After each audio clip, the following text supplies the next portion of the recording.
We are back with you live once again on another Johnny Torch live broadcast. Oh yes, we are back here on the only way to spend your Saturday here with us on the Torch News Roundup. Johnny Torch Live number 191. What are we going to do for the big 200th episode? Got to think of something. Probably going to do another drawing or whatever you want to call it, art live stream.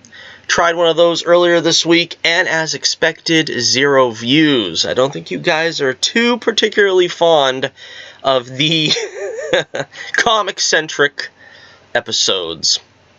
But that's what this is all about. This is all about the adventures of Whazzzupppp and Private Eye, the action-adventure extravaganza created and written and drawn and colored and edited by yours truly. On my website. You can find the link in the description below. And yeah, it's a lot of fun. It is about the action-adventure exploits of a down-on-his-luck private eye who takes on the most colorful collection of villains imaginable. And hey, we got someone in the chat already. Nate2D2. Hey, Happy New Year to you too, buddy. Thank you for joining the show. If you're new to the show, what we do is we talk about all kinds of pop culture stuff, at least the stuff that interests me. And, you know, we try to have a lot of fun. We're going to talk about some MCU stuff, some rumor and supposed trouble with the Obi-Wan Kenobi show that was supposed to be on Disney streaming.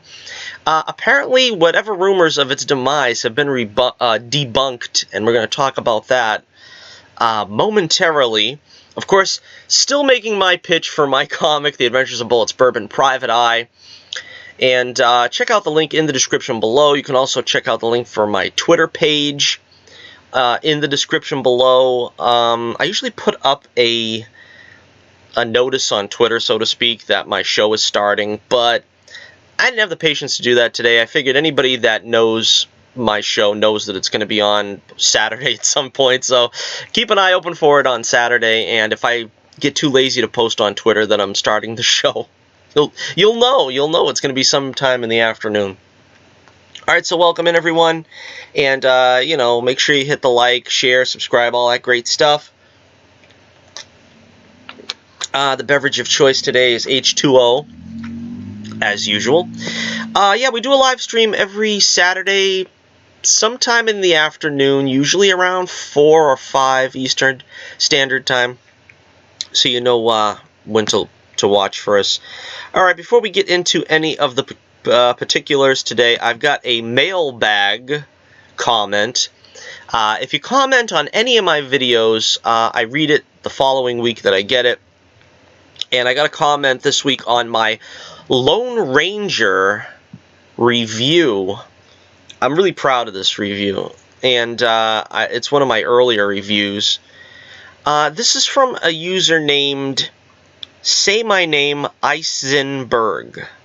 Say My Name Eisenberg. I think that has something to do with Eisenberg. I don't know. But 2 days ago, he commented on the video saying, I saw this first on VHS when I was a little boy back in the 80s. Yeah, I talk about the nostalgia I have for that movie, The Legend of the Lone Ranger. That was starring... what's that dude's name? Anyhow, they dubbed him over, and it became a huge flop when it was first released. I go into all that in the review. You can check it out. It's in one of my... it's in the popular videos. It's one of my, you know, more popular reviews, back when I was doing reviews that way. But I had a lot of paraphernalia from this when I was a kid, this movie, and I had like the pop-up books, I had some of the action figures. I think the movie came out in 81, which would have made me, you know, a small tyke. And yeah, I have some like vague memories of it from when I was a kid, but I didn't see the movie until I was well into my adulthood. Breaking Bad reference. I've never seen the show. Oh, that's what that comes from, that my name is Eisenberg. Oh, okay, thank you. Nate2D2 has straightened me out on that. But I didn't see it until I was an adult, probably in my mid-20s or something, and it's not really a bad movie. It just runs out of gas in the last act. So if you ever want to check it out, I don't think it's a waste of your time. But I was hoping that, you know, once he actually became the Lone Ranger, something more exciting was going to happen to him, and pretty much it was kind of a letdown. So I guess that's my review in a nutshell.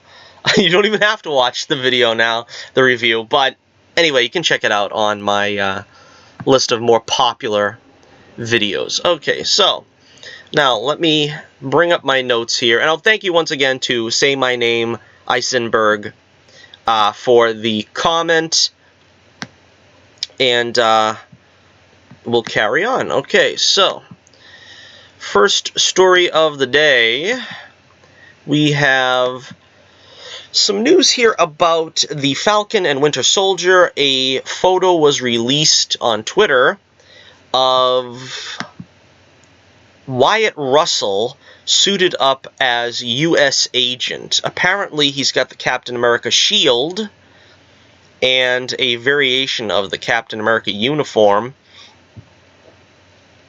which is interesting, seeing as how Cap gave the shield to Sam at the end of Endgame.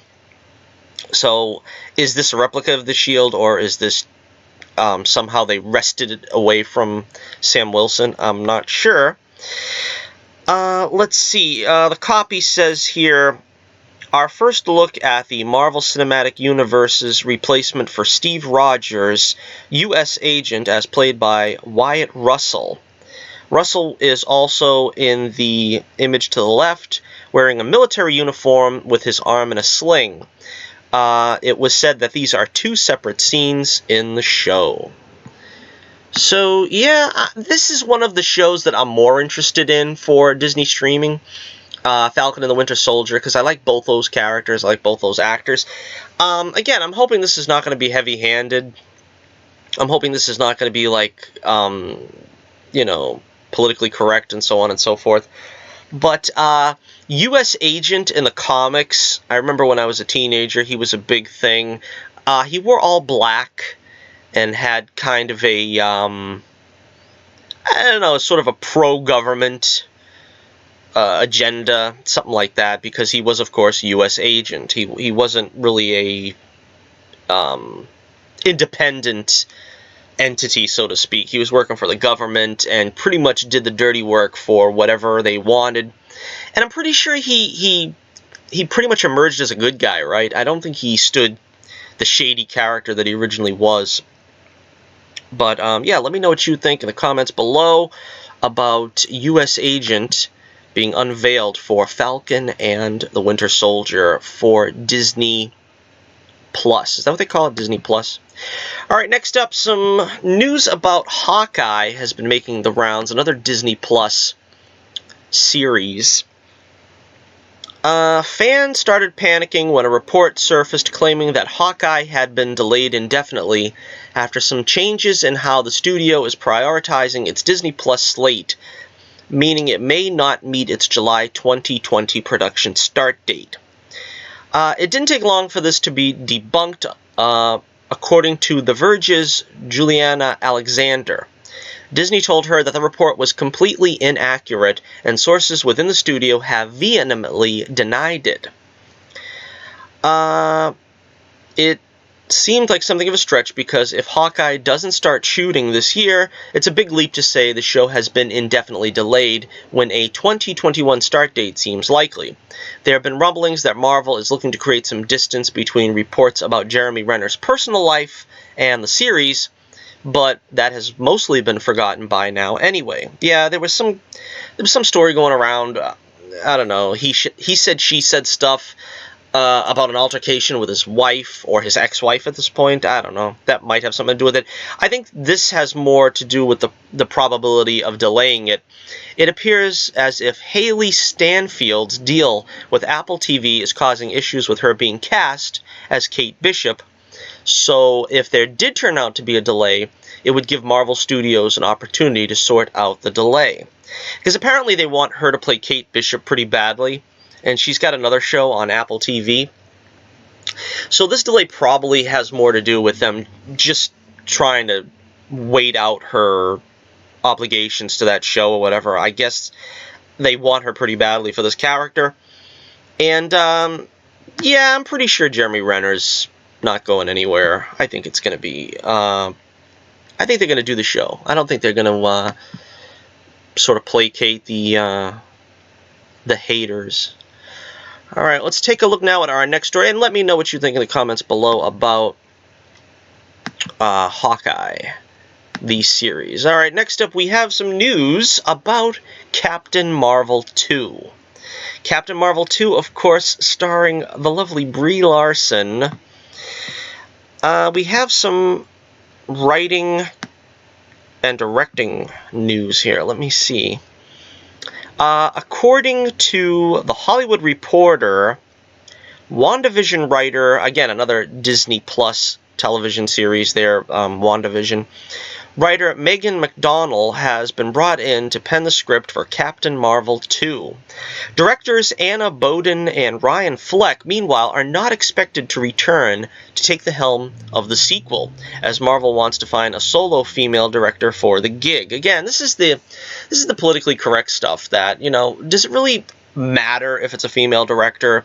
Just get the best director. If it needs to be two directors, get two directors. You know, Marvel has done pretty well with having co-directors taking over projects. Again, you know, this is just kind of trying to toe the company line. Boden and Fleck are being looked at for a possible Disney Plus series, however. No plot details have been revealed as of yet, but the movie will update the action from the 90s to the present day, which means we get that ugly haircut back for Captain Marvel 2. I don't know, they could change their minds on that, but I doubt it. Brie Larson, of course, is expected to reprise the role of Carol Danvers, and Captain Marvel 2 is expected to be released in 2022. So yeah, my feelings about the Captain Marvel movie, for those of you who are unaware, I thought it was very dull and uninspired, but it wasn't the worst thing ever. I just felt like they kind of squandered what could have been a pretty exciting story to make it a pretty routine, you know, run-of-the-mill, I don't want to say origin movie, but that's kind of what it was. Not particularly engaging.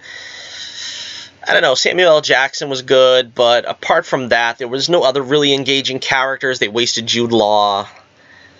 And, you know, I think they could definitely up the ante for Captain Marvel 2. So let me know what you think in the comments below, and we're going through these at a pretty steady clip because I have to admit, I don't have a whole lot of subjects here to talk about this week, and I actually have an appointment this afternoon, or, well, early evening.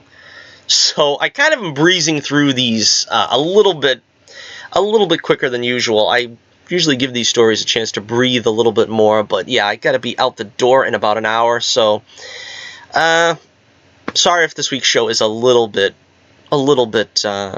briefer, but we still have last Wednesday's broadcast. Like I said, nobody's watched it, and I think it came out pretty well. It's just me rambling while I'm working on the latest adventure in the Bullets Bourbon saga. So check that out if you want to hear me. I go on about all kinds of subjects, you know. I did a brief review of Green Arrow and the Canaries, backdoor pilot, and talk about the book a little bit, and comics in general, so on and so forth. So you can check that out if you want a little more content this week. So I got that going for me. All right, and finally here, before we get to our last story of the night, because the show usually goes about an hour. We usually do about an hour show on Saturday. It's probably going to be significantly less. But again, watch Wednesday's live stream. That's like about 50 minutes. That might make up for the slack. We've got some news here about Doctor Strange 2. Doctor Strange 2 allegedly is going to, and this is rumor, mind you. I don't like to report on rumor too much unless there's some pretty strong sources. This is firmly a rumor, so take it with a grain of salt until proven otherwise. there has been rumor abounding that America Chavez, the character Miss America, will make her cinematic debut in the Doctor Strange sequel. According to the this is going to be a tongue twister, the Illuminati, I guess, yeah, take on the Illuminati. I never heard of them before, though. According to the Illuminati, the hero could show up in Doctor Strange in the Multiverse of Madness, as the casting call has gone out for a Hispanic teenage girl who will serve as a sidekick of sorts to the Sorcerer Supreme for the movie. This makes sense as Miss America hails from an alternate dimension and is able to hop between worlds. If Strange is going to be exploring different worlds as a result of Wanda Maximoff losing control of her powers, Chavez assisting him and Wong would play into that nicely. Fans are bound to be disappointed by this news, as the hope was that in the Multiverse of Madness would finally introduce Clea, a fan-favorite love interest for the Doctor. It's possible she could still appear, of course, but with Scarlet Witch set to play a key role in the proceedings, we may have to wait a little longer for her debut. Again, I'm not crazy about this idea. Now, I usually, any character that's been created by Marvel in the past 10 years really should be passed on for a live-action appearance in the MCU. For the most part, all of them have been duds. They've all been terrible. And apparently, America Chavez is at least a original character. You know what I mean? Because, like, when you have instead of like sticking Jane Foster in the Thor role, or sticking Sam Wilson in the Captain America role, sticking Amadeus Cho in the Hulk role, I'm pretty sure America Chavez is just a character created from whole cloth, so to speak. So that justifies her existence a little bit more. But again, it's another one of those SJW characters that pretty much exist just to bash people over the head with the woke politics of Hollywood. And so I'm not looking forward to this, as Doctor Strange 2 is pretty much the only film, I would say, I can't think of any others, possibly besides Black Widow. I think Doctor Strange 2 is the only MCU film I'm really looking forward to in this phase. I really, really enjoyed Doctor Strange 1. I thought that was a great film. Looking forward to this one still. Hopefully they don't mess it up. I mean, I don't know a lot about Doctor Strange. I like the Scarlet Witch, and so when they announced that she was going to have a prominent role in that film, I was happy for that too. But again, I don't really know how introducing America Chavez is really going to help the situation here going forward. I'm trying to think what else. There's Black Widow this year. That's pretty cool. And I think the Eternals is this year, which I have completely no interest in. Then what do we got? Shang-Chi next year. Shang-Chi I'm pretty interested in, but they have to show me a trailer to sell me on it, because I don't know, that could be very uninteresting if they don't get it right. Although it sounds like from the reports that the Mandarin's going to be the big bad. It sounds like they're doing pretty good in crafting that one. But again, we'll have to see. We'll have to wait and see. Alright, so let me know what you think in the comments below on Doctor Strange 2 Into the Multiverse of Madness. Is that what it's called? I usually call it the Madness of the Multiverse, but that's getting it backwards. Okay, and our top story of the evening. Reports were coming in that the Kenobi series was going to be shelved indefinitely. Collider reported that the series had been delayed and that the crew that had assembled at Pinewood Studios in London were sent home after being informed that production had been shelved indefinitely. Supposedly, Lucasfilm president and Obi-Wan producer Kathleen Kennedy... I get shudders just mentioning that name. Why hasn't this woman been fired yet? After the debacle of you know, the entire sequel trilogy, this woman is still in charge. It reminds me of, what was it, Attack of the Clones, Sio Bibble. It's hard to believe that after 12 trials in the Supreme Court, that, what's his name? Newt Gunray is still in charge of the Trade Federation. It's like after the debacle of the last, I don't know, what, 3 films, 4 films? How many Disney films have there been?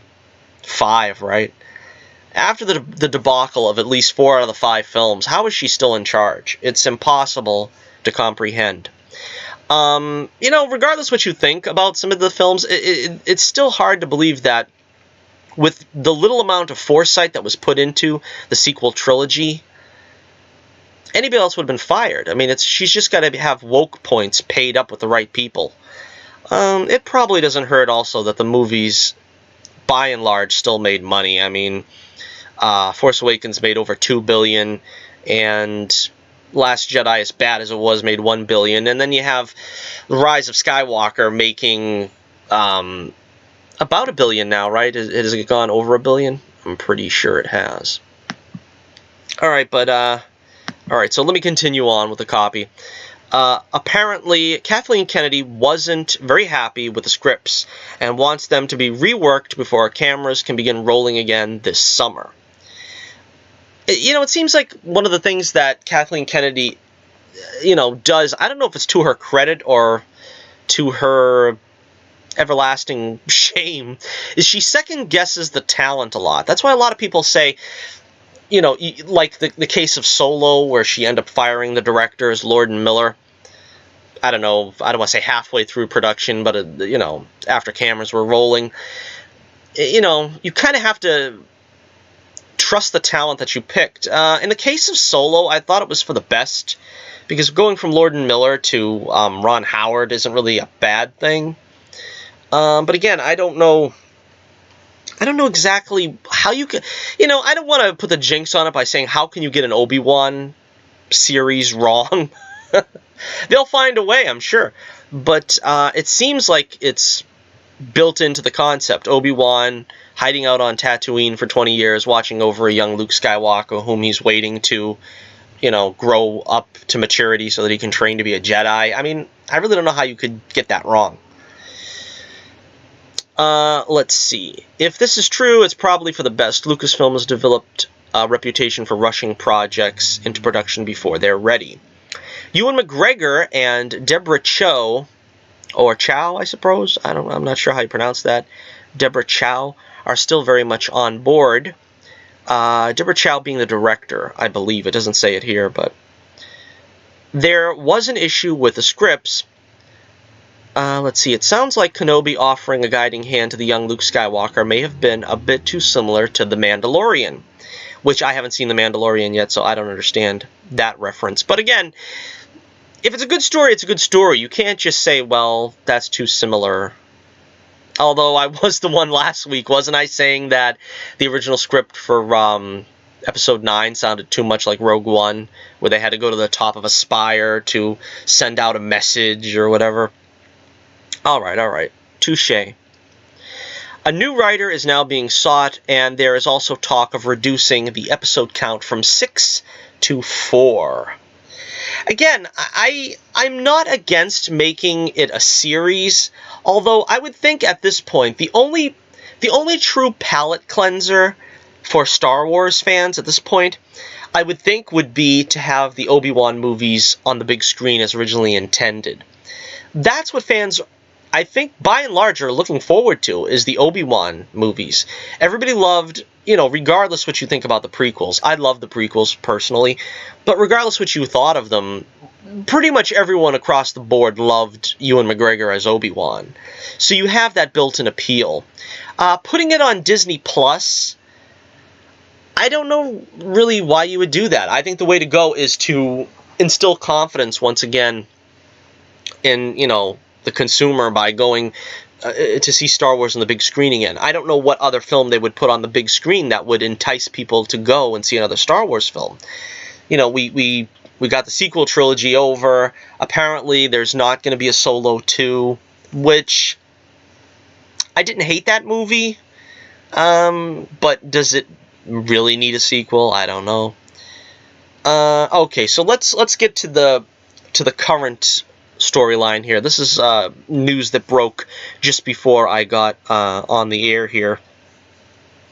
Ewan McGregor has come out and addressed the rumors of the demise of the Kenobi, let's see, series as follows. We just pushed the shoot to the beginning of next year. The scripts are really good. I saw 90% of the writing and I really liked it, said McGregor. He continued, all this bull about creative differences and all that stuff, none of it is true.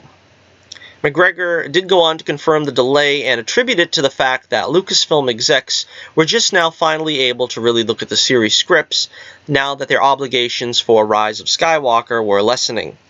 They decided that the Obi-Wan series needed a little more polish, which is more or less what the initial report stated.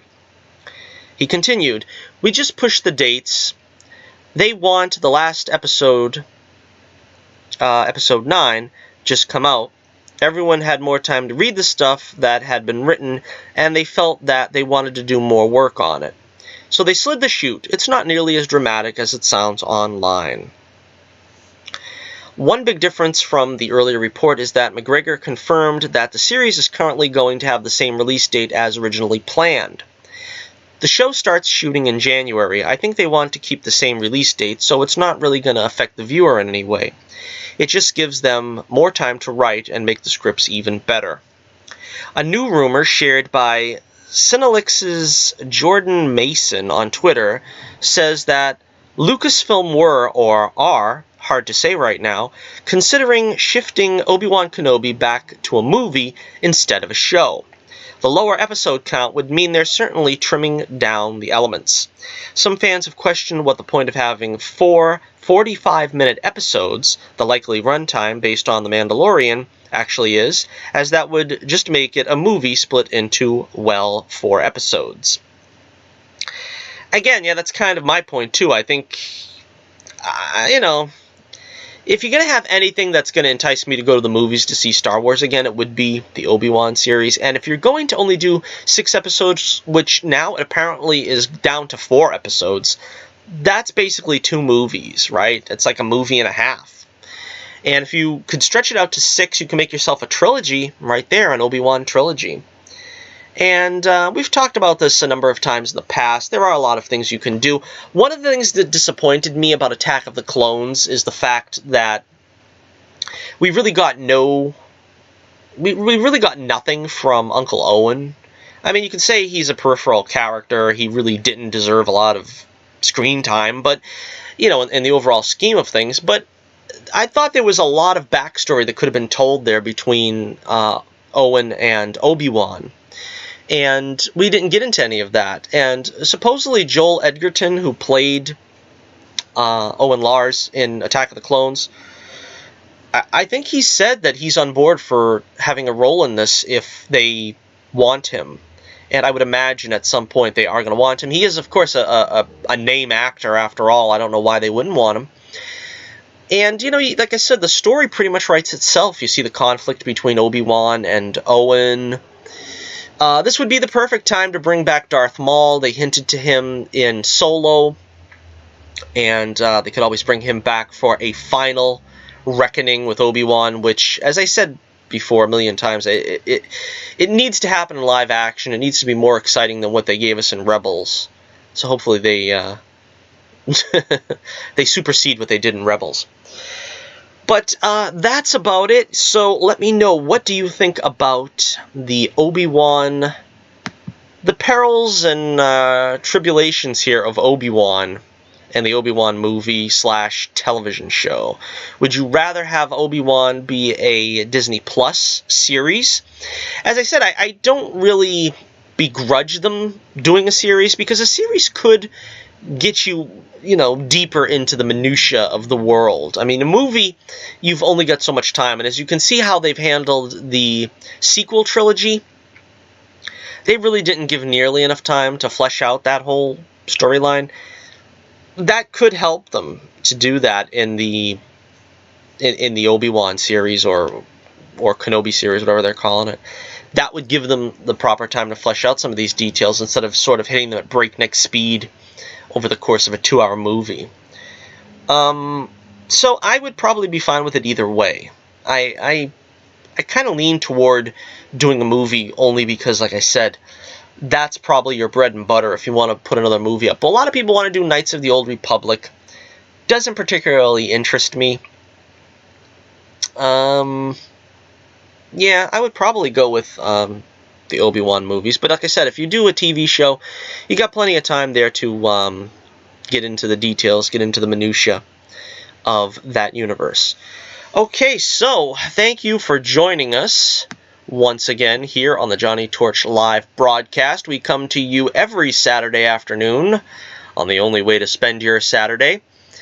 And we give you all the news there is in pop culture as described by yours truly. Please check out The Adventures of Bullets Bourbon Private Eye in the link in the description below. Also, you can check me out on Twitter, find out what shenanigans and goings-on I'm up to.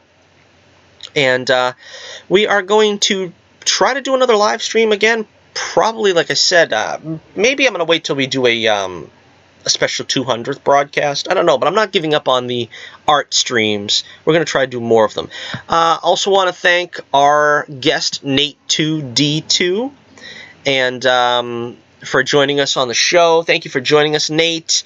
He's got a great channel of his own that I've checked out and subscribed to, so check out Nate2D2's channel here on YouTube. And that about wraps it up for yet another week. So until next we meet, this is Johnny Torch reminding you once again, keep the flame burning brightly, and I'll be with you again real soon.